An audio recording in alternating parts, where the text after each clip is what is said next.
Y'all, we are back. I know a few of you have asked, where's Poli-Side-Eye? It's been like a couple months, and this is the first episode of 2022. You're probably going to have to reintroduce yourself, Jared, because I have like a few more thousand followers.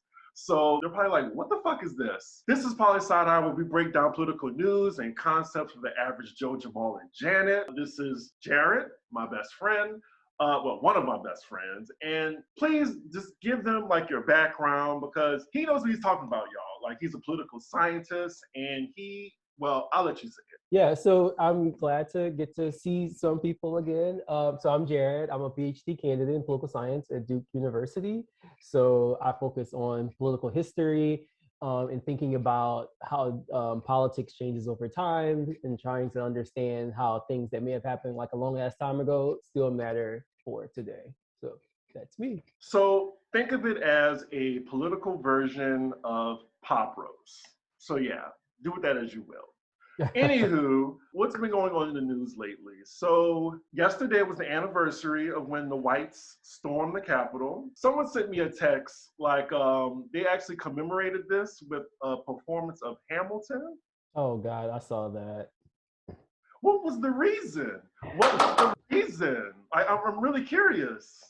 I mean, it's up there with, you remember when the Democratic Party, well, it was like Nancy Pelosi and Chuck Schumer, like this may have been like a week or two after George Floyd and all of those protests, and they were in the Capitol Rotunda kneeling with dashikis.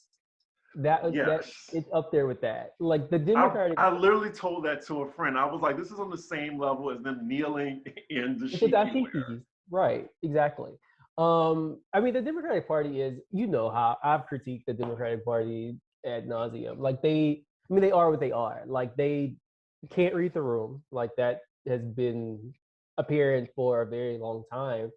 And they just don't know how to actually respond to things that matter to people. And so they always end up doing this dumb shit that easily becomes memeable. And then it just pisses people off because we're asking for like, I don't know, rent control or something. And y'all are giving us Lin-Manuel Miranda on Zoom. Like, that's not what we asked for. Like, I mean, but that's the Democratic Party. So, I mean, what can you say? They are who they are at this point. And has anybody like been brought to justice? Like, I want people thrown in jail for this. Like, I just been hearing that the sentences have been pretty light. I mean, that doesn't surprise me. I mean, look what the Republican Party has been doing for the last 40 years. Essentially, has been reshaping the legal system in their favor. And so, of course, like they're not going to be able to be held to account because the system that Republicans have co-opted have effectively made it so that they can't be held to account. So it's operating just as they intended it to. And so I think part of what January 6th shows is that the Republican Party has just done a really good job of capturing American institutions, be it the court, all of these institutions in Washington, lobbying groups, and so forth. And so I think we just have to reckon with that. Like they are light years ahead of where we are. And so that's kind of where we are. It's so depressing because I think the Democratic Party is like, they have the majority right now. So you would just think that things would just go in, I don't even want to say liberals. I would say things would just be going into like a progressive direction. And I just feel like we're just still going back. Like we go 2 steps forward and 5 steps back. I mean, I think there's some truth to that. So I think we kind of have to tease it apart a little bit. So on one level, I don't think we can underestimate some of the things that the Biden administration has been able to accomplish. Like the first stimulus bill they passed maybe a few weeks after he became president was actually a really productive, good bill. The infrastructure bill is, although, infrastructure is not necessarily the sexiest topic, like that will have transformative effects for in a number of ways. If they can get this Build Back Better situation passed, which at this point seems questionable, but the fact that it's not completely dead is also promising. So the thing with Biden is that they being the Democratic Party, have been able to do some big things. It's just, you have one party that is not great, but it is light years better than the Republicans. I mean, the Republicans aren't even pretending to want to do anything. Their whole MO is to just fuck shit up. Like that's all they do. And so at every chance they get, they figure out a way to essentially upend anything that Democrats want to do. And so that's not to say that Democrats shouldn't be held accountable, because they should. I mean, there are a number of Democrats that are obviously beholden to big money, like Joe Manchin being beholden to the energy corporations and so forth. And so, I mean, they should be held accountable. But I just think that we have to reckon with the fact that what the Republican Party has been doing essentially since like the late 60s, early 70s is trying to capture every major institution where any type of change can happen, like at all levels of government. So not just Congress, but also through, blocking literally. I mean, Mitch McConnell doesn't give a shit what's proposed. He's going to block it. Like literally doesn't matter. I still can't believe that man is alive. Like all the other people are going to glory, and like, just take him. He's right there. He's right there, God. Literally right there. But yeah, I think we just have to reckon with the fact that the Republican Party has spent the last half century systematically destroying every institution that could potentially create some type of positive change, whether that's the courts, whether that's Congress, local school boards, universities. Like that's what we're up against. And so for people who want to see positive change, I think we have to be realistic about that, but also not get so discouraged that we just throw up our hands and be like, well, I can't do anything about it, because that's also playing right into the Republicans' hands too. So I think there's a way that you have to be reasonable, but still somewhat committed, but it's just tough. It feels like that's the collective too, because, I see a lot of people saying like, oh yeah, well that's y'all voted for Biden. And I'm like, well, what was the other choice? Are you saying that you should have voted for Trump? So I'm just wondering, like, what do you think of this, like, recent backlash against Biden, and people are just, like, mad at him? Yeah, I mean, I think it kind of goes back to what I was saying. It's just like the Democratic Party is pretty much the party of everybody who isn't committed to old white maleness. Essentially, that's what it is. So the Democratic Party then has to address working people's needs. You also have to be cognizant of gender issues, racial issues, the legal system, voting rights, climate change, access to clean water. Name the issue. The Democratic Party is the only party that is going to be able to do something about it, because the Republican Party has long since said that it doesn't care about anything besides enriching Jeff Bezos. And so, I mean, if that's all you have, and then like I just said, not all of them, but many of the institutions that would be used as a vehicle to achieve those things have been systematically destroyed. They want to make society so unworkable that people will be so frustrated that they just throw up their hands and say, well, what's the point of doing anything? Because nothing ever changes. And so that's why I try to caution people against being so deflated that they just completely retreat. But on one hand, it's understandable, because that's what the whole project was supposed to do. And so it's kind of hard because we have all of these huge threats, but we don't feel like we have any course. How do you balance those two things? Not feeling like there's a way out, but also not wanting to just give up. So it's an interesting kind of moment right now. Like, just basically trying to discourage us from voting, basically. And it helps them win, and it helps them do what they want to do. And then the cycle continues. So with the voting stuff, like, part of what Republicans want to do, like, they can't explicitly be like, we don't want Black people to vote. Like, they can't do that anymore. So you have to come up with essentially just making it harder. So if I go to my polling station and I see there's 400 people in line, I might just be like, well, fuck it. Like, the bar right there, like, I'm just not gonna do it. And so the point, again, is to make everything so unworkable that it incites frustrations and just apathy.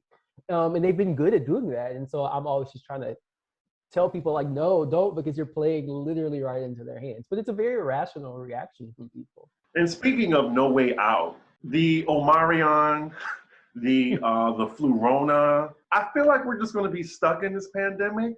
And people are saying that we're going to get into another lockdown. I keep telling people, because of capitalism, we're never going to lock down again.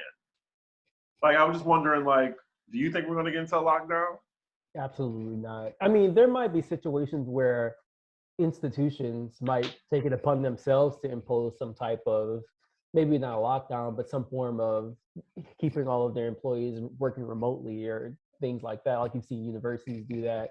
You've seen schools do that. That obviously has been really explosive the last couple of weeks. But as far as like a wholesale, like federally mandated, like no, that's not going to happen again. I said that people could be out here, it could be the Walking Dead outside, and people just walking around like zombies, and they still wouldn't shut stuff down. As long as it Yeah. just is not going to happen. Like that moment, that window is past. So I think even trying to have that conversation is futile. And that's not to say that the lockdown is necessarily the best way to go about doing this, because we also know that lockdowns only work if everybody participates, which that's not going to happen because as long as shit is open, people are going to do, like if you tell people to stay at home or even mandate, I mean, as long as stuff is open, people are going to find things to do. And or even if things aren't open, they're going to go hang out with their friends. They're going to go, do what they got, what grown folks do at night. Like it's not from a sociological standpoint. I just don't think it's realistic at this point. And I just think it's a pointless argument to have. I think what is a more reasonable argument, and I think that's what you see from like the Chicago teachers, is putting in place mechanisms that can ensure the most safety until we can get the numbers down into a reasonable amount. Like have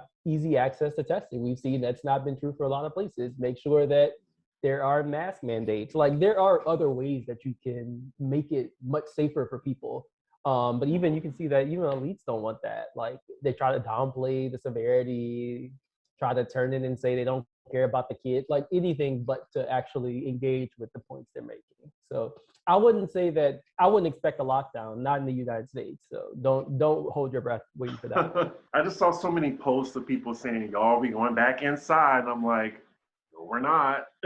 Get your ass back to work, nigga. Exactly. Right, exactly. Like again, like people could be flopping off their balcony dying and they're not gonna shut it down. Well, let's pivot to another conversation. What are your thoughts on Eric Adams, the new mayor of New York, if y'all didn't know? I think about that quote when people show you who they are, believe them. So I saw people up in arms on Twitter, of course, because that's all people do on Twitter is be mad about something. But I saw that he was, got some people flustered because he had referred to people who worked at like Dunkin' Donuts and so forth as like low skilled workers. And people were saying, "Oh, I would love to hear your opinion on that." On his statement or the notion of low skilled. His statement, and then just was he lying? Are we being politically correct here? I mean, it's not necessarily about telling the truth or lying. It's just more so exposing an ideology he has, which it shows that he values certain types of work more than others. In this case, he values people who work in offices, ostensibly white collar positions, more than he does people who, shine shoes. As do most Americans, because that is what we call meritocracy ideology. It is the idea that the more education you have, that you should be compensated accordingly. And then we equate education with skill level. And so I think what he said, in a lot of ways, just reflects the way that most people think about work and like what type of work is valued. And so if we think about value, there's nothing inherent about anything that we do. So who's to say that a college professor should make more than somebody who a custodial person? Like there's nothing inherent about it. It's not written in nature. Like, so that means that politics and ideology has to come into play. So that's how I think about it. It's just like anytime something isn't biological or innate, that means that politics and socialization and ideology has to happen, which means it creates a common sense understanding of how these things should be. And so I think what Eric Adams said was a common sense idea that people on Twitter didn't necessarily want to hear, but in a lot of ways reflects how most people think about these things. And so I think part of the reason people on Twitter are surprised by some of the things that Eric Adams is saying is, on one hand, Twitter is not representative. So most of the people that we're seeing flustered, probably if they live in New York, they didn't vote for Eric Adams. They probably even have him as their second or third choice. But we have to remember that most people in New York are not people that are not people who would be upset hearing that. New York is a large, we don't think about it because it's overwhelmed by the amount of wealth and power there, but New York is a decidedly working class city. Like, I think in Bronx County, I think the average income for a family of four is like under $40,000. In Queens, it might be a little bit more. Like, it is a decidedly working class city, and most people It's a there. tale of two cities. Definitely. Yeah, but I mean, the thing is, the wealth is so outrageously high, and it obfuscates or it covers up the working class nature of the city. But I lived in Brooklyn in Bed-Stuy for 2 years. If you walk down some of the streets, like these are these are working class neighborhoods, people who probably live paycheck to paycheck and work hard to make ends meet. And so I do think there's a way in which Eric Adams speaks to the common sense ideas about the world that a lot of New Yorkers have. New York is also in some ways, a very reactionary city. Like, it's often thought about as being very progressive, but in a lot of ways, it's very reactive. I think there's always in the back of, especially if you're from New York, I think there is this idea that New York is always just one step away from being what it was in like 1980 or 1985, which was when New York was the epicenter of the crack epidemic, when the murder, there were the highest murder rate in the country. Like, I think for people who are from there, I think that's always kind of in the back of their head. And so crime is always a huge mobilizing issue in New York. And I think with the pandemic, when there was this kind of uptick, I think Adams was able to tap into some of those very genuine fears that people have about New York becoming what it was 35, 40 years ago. Is it rational? Right. Yeah, depends on where you stand depends on what you see. And so for some people, probably, but for people who live in their, Manhattan penthouse apartments, like, you don't give a shit about crime. And so I just think that not only is New York a tale of two cities from an economic standpoint, it's also a tale of two cities from a political standpoint. And it always has been. That's one thing I always remember living there, is that it has this reputation for being so progressive. And so many of the politics are not that. And you were mentioning earlier about like maybe factors that led to Eric Adams winning. And I sent you that article the other day about like, it was saying that, he has Blacks to thank or lower income communities for overwhelmingly voting for him. That's not surprising. I mean, most Black and brown people in New York are, like I said, are working class, probably live paycheck to paycheck or not close to. The mayor of New York is an interesting case because it's really a weak mayor, in the sense that the mayor of New York really doesn't. I like to think about the mayor of New York as really being a glorified city manager. Like, really what your job as mayor is to make sure that the city is functioning on a day-to-day basis, largely without any major problems. I mean, when you have a city that is almost not at 9 million people, for a point of comparison, the entire state of North Carolina or Georgia are just over 10 million. So you have an entire state's worth of population condensed into this one small area. So think about what needs to go into making this operate. You have all of these people moving around on the subways. When it snows, you need to get all of this snow plowed quickly. So there's this huge bureaucracy in New York that really, I say the mayor is just really tasked with like managing it. So it's less about like big ideologies. And so I think part of the reason that de Blasio didn't do as well as mayor is because he ran on the opposite. So I remember de Blasio campaign when he first ran. I mean, in a lot of ways, de Blasio kind of preceded the Bernie movement. He ran with the hopes of transforming New York into this egalitarian city. Again, the name of his campaign was like the tale of two cities. Like, it was very, very ideological. But when he became mayor, like, he soon saw that New York, being mayor of New York isn't really about like big ideas. It's really about city management. And so the things that people care about, like, they care about, why hasn't my trash been picked up? Why is there a huge heap of trash that's been sitting there for 2 weeks outside of my apartment? Why aren't the streets plowed? Like, why are my kids in school? Like, these are the things that matter more to, I would argue, more New Yorkers than do these big kind of abstract or seemingly abstract ideas. I think Eric Adams is the opposite. Like, he doesn't have any big ideas. He's like, I'm not trying to change the city. Like, it's fine the way it is, but I'm just gonna make sure it runs better. How long is his term? Is 4 years. So there are 4 years of your term limited. So So I'll be 40 when I vote for the next mayor. Oof, good yeah. grief. But Just Eric put that in Adams also used perspective. to, he also used to be a Republican. That never gets talked about. He was a Republican under the Giuliani administration. He just switched to Democrat like the early 2000s, maybe 2001, 2002. So he hasn't even been a Democrat that long, which to me just goes to show like that doesn't really matter in city politics because he doesn't care about the ideas. It's just about reacting and making sure the city is running. Yeah, I was wondering, like, were people just voting for him just because he was black?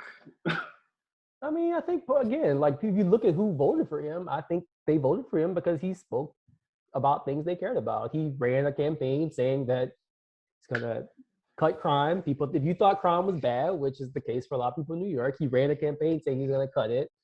He ran a campaign about he's gonna manage the city better, and he ran in like getting kids back in school. Like those are things that, again, I think from a day-to-day standpoint, like that shit matters to people. So I don't think it's a matter of people just voting for him for because he was black, although that is certainly probably the case for some. But I just think that for working people, he spoke to their mundane kind of everyday shit I got to do and get ready for work. Yeah, so we're winding down, and my last question for you is like, what should the average person be worried about this year, like politically? What issues you think are like the most important to focus on? That's a good question. So I'm gonna have like two answers. So I'm gonna say a high level answer and then like what can we do in our day to day.